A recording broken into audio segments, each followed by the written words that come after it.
You wanted the best. You've got the best podcast, the hottest podcast in the world. The Chris Voss Show, the preeminent podcast with guests so smart you may experience serious brain bleed. Get ready. Strap yourself in. Keep your hands, arms, and legs inside the vehicle at all times, because you're about to go on a monster education roller coaster with your brain. Now, here's your host, Chris Voss. Hi, folks. Chris Voss here from the ChrisVossShow.com, the ChrisVossShow.com. Wow, what was the crack there at the end? What's going on with that? I need to have my voice checked. Thanks for tuning in, guys. We certainly appreciate you, as always, being here. And, of course, remember, the Chris Voss Show is the family that loves you but doesn't judge you. Maybe slightly. No, it doesn't. When it does judge you, it judges you because you haven't referred the show to your family, friends, or relatives. Please refer the show to them. Tell them to go to youtube.com/Chris Voss. They can subscribe at iTunes and anywhere in the world, really. You can even do Audible and Amazon as well. Go to goodreads.com/Chris Voss. All my groups on Facebook, LinkedIn, Twitter, Instagram. Subscribe to the big LinkedIn newsletter and all those crazy things that are going on over there. So we're excited to announce my new book is coming out. It's called Beacons of Leadership, Inspiring Lessons of Success in Business and Innovation. It's going to be coming out on October 5th, 2021. And I'm really excited for you to get a chance to read this book.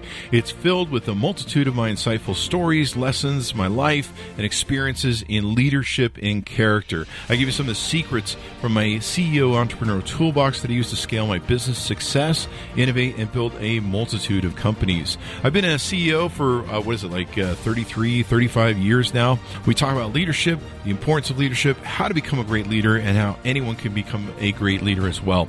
Or order the book wherever fine books are sold. Today, as always, we have another amazing author on the show. Tiago Forte is on the show with us today. His new book is coming out June 14th, 2022, and I think you're going to love it. He's actually going to help us build better brains or something like that. We're going to find out exactly. The author of the book is now titled Building a Second Brain, a proven method to organize your digital life and unlock your creative potential. And if anybody knows me, of course, most of you listeners have been listening for 12 years. You're like, Chris does need a second brain. Can we get that thing going on? He is one of the world's foremost experts on productivity. He has taught more than 20,000 people worldwide through his programs and writes and speaks on how technology can help knowledge workers revolutionize their personal effectiveness. His online course, Building a Second Brain, has produced more than 5,000 graduates from over 70 countries, and it draws on experience in academic disciplines such as information science, practical fields such as experience design. Clearly, I need some help here. And work on his top organizations, leaders in Silicon Valley. Welcome to the show, Tiago. How are you? I'm good. Great to be here, Chris. There you go. And as you can tell, I am in need of a second brain, so I'd probably be the first one to buy your book. Give us your plug so people can order it up on the interwebs. Yeah, I think a lot of people can relate. We live in a time where we've put way too many responsibilities on our first brains, our biological brains. Our brains basically have not changed in 200,000 years, biologically, in evolution terms. And I would say we have a few more responsibilities, a few more things we're trying to do today versus 200,000 years ago. So it's time to upgrade. It's time to upgrade our Paleolithic brains to the modern age. And that's what my book is about. There you go. So how does this brain work? Does it grow at the side? It can. Yeah, you can just install a little hard drive right here. Yeah, it's just get like an add-on. And then did we get your .com so people can find you on the webs? I think we did, didn't we? Buildingasecondbrain.com is where people can find everything. There you go. I clearly am in need of this. And of course, we're doing 3 podcasts today, so I'm losing half my brain as I'm going on. Normally we just do like 1 or 2, but they're like, let's do 3. Let's go, baby. So give us an overview of the book, if you would, kind of a nice teaser detail that can get people to pick this up. Yeah, happy to. So, I'm really getting this trend that's been kind of behind the scenes for a number of years called digital note-taking, also known as knowledge management. Which is the practice of using technology, using your software, your mobile devices, your computer, not just to, browse the web and check emails and do stuff like that, but as an extension of your mind to really use it as this lifelong repository of all the stuff that you value, but that you can't or don't want to or don't feel like storing in your own brain. ideas, insights, theories you have, quotes you read from books, excerpts from podcasts like this one, things you learn from classes, from conferences. There's all this material that we now have access to, which your brain cannot remember, should go in your second brain. And should we be doing that, or should we be forcing our brain to remember all that stuff? I would argue you are already doing that. I would argue that. Have you ever lost your phone for even a few minutes and it felt like a part of you was missing? Yeah. Yeah. It's like, it was like that feeling of, oh my gosh, I've just lost a limb. Yeah, you do. You're like, where did I put it? And then I have to do the find my phone thing. And, it turns out it's in the bathroom or something. Exactly. Yeah.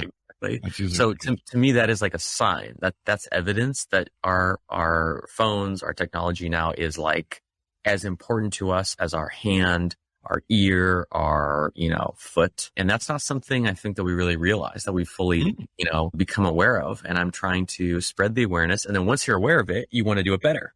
There's actually a more intentional, systematic, more effective way of treating technology as an extension of yourself. So we should be using technology as a second brain then? That's exactly it. I would say it already is. That's how it was designed. Technology is a thinking machine. So let's put it to use for us. Hang on, let me talk to my phone. Think of better crap, you moronic, stupid second brain. It's not saying anything. That's going on there. So what are some ways that we can make a better second brain with this technology? Yeah, I mean, happy to get into some of my specific, recommendations. Let's see. Where do you want to start? Does it depend on the phone? This whole Apple Android thing? I don't know. It does insofar as you need to pick an app. Right. There is this category called digital notes apps, which include apps like Apple Notes pre-installed on every Apple device. I think Android has something similar. Keep. I use Google Keep. Yeah. Okay. Yeah. Google Keep is one. I think there's a Notes, but I think Google Keep is the Notes, I think. Yeah. Most of the major tech companies have one. Like Apple has Notes. Microsoft has Microsoft OneNote. Then there's third-party programs that you can download like Notion, Evernote, Obsidian. There's a whole range of options now. Yeah. Evernote's something that I use if I never want to look at anything ever again. I just put stuff in there. I've been on Evernote since they started, and I have stuff in there that I'll go back and look at it every 5 years. I'll be like, what the hell was I doing then? It's almost like Google Photos. It's like an archival dig of what stupid shit was I reading back then and never read again. So that's a good starting point, but that's what we're trying to shift is the archiving, which is fine, just good, to more active memory, active retrieval. So I use Google Keep for my shopping list because I always get to the store and what the hell do I want to buy? And I'm like, oh, there's Oreos. That's important. And then I don't buy anything else and, forget the eggs and milk. So note taking is good. I use Google Tasks as well. Mm-hmm. And of course, both these environments like Google and Apple, they have this ecosphere, I think you're referring to, where you can have your mail and everything all put together. Mm-hmm. Mm-hmm. Yeah, that's it. I mean, this is the thing. Once people start just looking around at what they're using, most of us are using on a daily basis 1 or 2 dozen different apps. Wow. Right? And what are those apps doing at a high level? They're all taking in information, doing something to it, manipulating it, changing it, reorganizing it, and then using that information to accomplish something. Mm-hmm. Right? Usually being sold to advertisers so they can sell us products. Exactly. That's it. That is its main purpose. Making money for Google. Sometimes we are also productive with it once in a while. Yeah, there you go. So you help us be better productive with it. And how to use these depositories better. Is there a system that you can tease out, or do you talk in the book about a system on how to organize better and, use these better? I do. Yeah. I have a methodology that is actually the main chapters of the book called CODE, which stands for CODE, which stands for capture, organize, distill, and express. I'm happy to go through those, but basically this is what we all are doing with information all the time. We're taking it in, capturing, or organizing it in some way by some category. We are distilling it, deciding what are the main points that we want to make use of, and then we are expressing it. We're using it, communicating it, implementing it, applying it.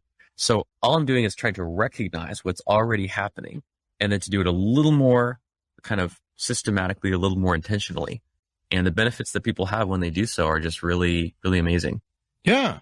I mean, being better at all this sort of stuff. I've sat down over times and been like, I think I started using Google Tasks recently, and the way it integrates with my calendar is so wonderful. Are things like Calendly that I use, like when we schedule people on the show, we use Calendly to schedule people. Is that another way of using a second brain? It is, yeah. So your second brain is the entire ecosystem of different apps that you use. So yeah, Calendly could be part of your second brain, your calendar system like Google Calendar. There's a lot of different parts, and different people have different emphasis. Like I imagine as a podcast host, the scheduling process is very important to you. Like it needs to be done right. Yeah. Or just done for that matter. Or just done, yeah. For other people, it's their notes are the most important part. Other people, it's their tasks. Other people, it's their project management platform. It's like, this is why it's a personal process. It's not, I wish I could just download my second brain and just have it. But no, it's like it's this process that you go through kind of customizing it for yourself. Awesome. Well, what are some other tips or tricks we can tease out about the book? Yeah, I mean, what I would say for people who are kind of new to this, I would say get started just capturing one note a day. That's like the best place to get started. Like, just think of the when you're listening to this, did you learn one thing today? Did you hear one interesting idea? Did you hear one interesting quote? Did you read one interesting, excerpt from an article? Is there one thing in this conversation that you found interesting? Hopefully there was at least one thing. Take out a notes app, whether that's, the built-in app on your phone, or download Evernote or Notion or one of these other ones. It really doesn't matter so much which one you use, and write that down. Try that for a week. Try it for 2 weeks or 30 days. And then look at what you've collected. And that is your starting point. That is like the entry point to what we call building a second brain. That is awesome. Is there a way to build a third brain? So actually, it's funny you say that. I'm starting to think of the third brain as basically your network, like the internet, your friends, your colleagues, business partners, people who follow you online, which is massive, right? Like the third brain, the collective brain, is infinitely bigger than yours. But here's the thing is to really take advantage of that network, you have to give it something. Right? Like you're publishing these episodes. That's sort of like your gift. That's your contribution. And then you get back all these, probably, I'm guessing, insights and feedback and questions and different things. But you wouldn't be receiving those things if you didn't put out something in the first place, right? Yeah. Yeah, pretty much. I mean, it's mostly court ordered stuff that I have to do to make up for community service. But other than that, that counts. Hey, that's your. It does towards my judge time. So yeah. No, this all makes sense. And having methodology and people using it. Fortunately, I kind of, grew up when social media grew up and started adapting this. I used to subscribe to everything, and I've tested all the different task apps and different things so this is pretty good. And you've been doing this for a long time, teaching people this method and stuff. I have. Yeah, it's over 10 years at this point. And I guess it really enhances productivity. Do you have any stats or what you found that it can make a big difference in someone's productivity? Yeah, it's difficult to measure productivity precisely because it really differs based on the person. Oh, yeah. But whether they apply what you teach them. Yes. And also what it looks like, right? Like a dancer or a musician, like their definition of productivity is completely unlike you or me, So it's difficult to directly measure productivity, but almost all the material in the book came from my course that I teach, that I've been teaching for about 6 years. And we measure the before and after results. And people had, on average, across, at this point, more than 5,000 graduates, an 83% increase in the confidence that they have a system, they know how to use it. If they put something in it, it doesn't become a digital dumpster, but actually can be recalled. So that's a pretty amazing result for a 4-week course. Yeah. And so people can kind of get a concise version of that in your book, or a teaser on it for the course? Exactly. It's the shorter, more distilled, bite-sized version of what normally takes us 4 very intensive weeks to cover. And when people take your course online, what's that experience like? Yeah, the course is it's a whole experience within itself. It's less like a course, what you probably think of as a course, and more like a conference. So I'm like the main instructor, but then we have a group of around a dozen coaches and trainers, right? So each person teaching their own version of what a second brain is. Oh, wow. right? Some are that they're all from different professions, different ages, different walks of life. They live in different, regions. And so it's almost like we all come together and we look at many different examples of what a second brain is and looks like. And then we have usually over 1,000 students as part of we teach the course in cohorts, like all in one big group. So we usually have 1,000 students from like, as you read, over 70 countries. Yeah. So we just all come together for this gigantic kind of summit on second brains. And it's just a fun time. Well, that's awesome, man. This is awesome. Well, I'm glad you wrote this book so that people can get a teaser for it. They can find out more about how to get it. Anything more you want to tease out on the book for? I would just say that the powerful thing about this is that you're already doing it. You're already spending over 11 hours per day on average on devices consuming content. Yeah. Right. So it's not a question of, oh, am I going to build a second brain or not? It's more like, okay, you have some kind of system, whether you think of it that way or not. And whether you learn from me or someone else, I'd really encourage everyone to put more intention and thought into it because, the two most powerful forces in the world today, I think, are knowledge and technology. And what we are doing is knowledge management using technology. And so putting the two together is just pretty powerful. Yeah. I mean, one of the things I learned a long time ago was the importance of writing stuff down. Or for me, now it's putting it in. I'll email myself a note in the middle of the night or something. I'll have an idea I'll just email myself a note, like go do that. Sometimes I'll put in the task list. Sometimes, like, I don't know, saying I like or something will go into the Google, forgot what it's called. Kind of weird name. And so using that makes it so that I don't have to think about stuff as much. One of the things I found, especially being OCD and ADHD, was I was obsessing over stuff because I was trying to remember it so I didn't forget, something I was going to do the next day. And so by writing it down, my brain could finally let me go to sleep because it wasn't like, okay, well, he's written it down, so he's not going to forget that kind of crap. And that seemed to really help me out. It's a powerful lesson. It's such a powerful lesson. If you have an idea or a reminder or something you have to think about or do, if you don't write that down, you think that's just going to disappear? No, it's just going to keep cycling and looping through your brain all day and all night until you capture it in some place that you trust. Yeah. And that's why having these resources is good. Well, it's been wonderful to have you on. Thank you very much for coming. Give us your .com so people can find you on the interwebs. Yeah, it was fun. You can find everything at buildingasecondbrain.com. There you go. And guys, order up the book, Building a Second Brain, a Proven Method to Organize Your Digital Life and Unlock Your Creative Potential. Comes out June 14th, 2022. I can't believe we're halfway through the year, man. Wow. Guys, go to youtube.com/Chris Voss. Hit the bell notification button. Go to Goodreads, YouTube, goodreads.com/Chris Voss. All the groups on Facebook, LinkedIn, Twitter, Instagram, and all those crazy places. Thanks for tuning in. Be good to each other. Stay safe. We'll see you guys next time.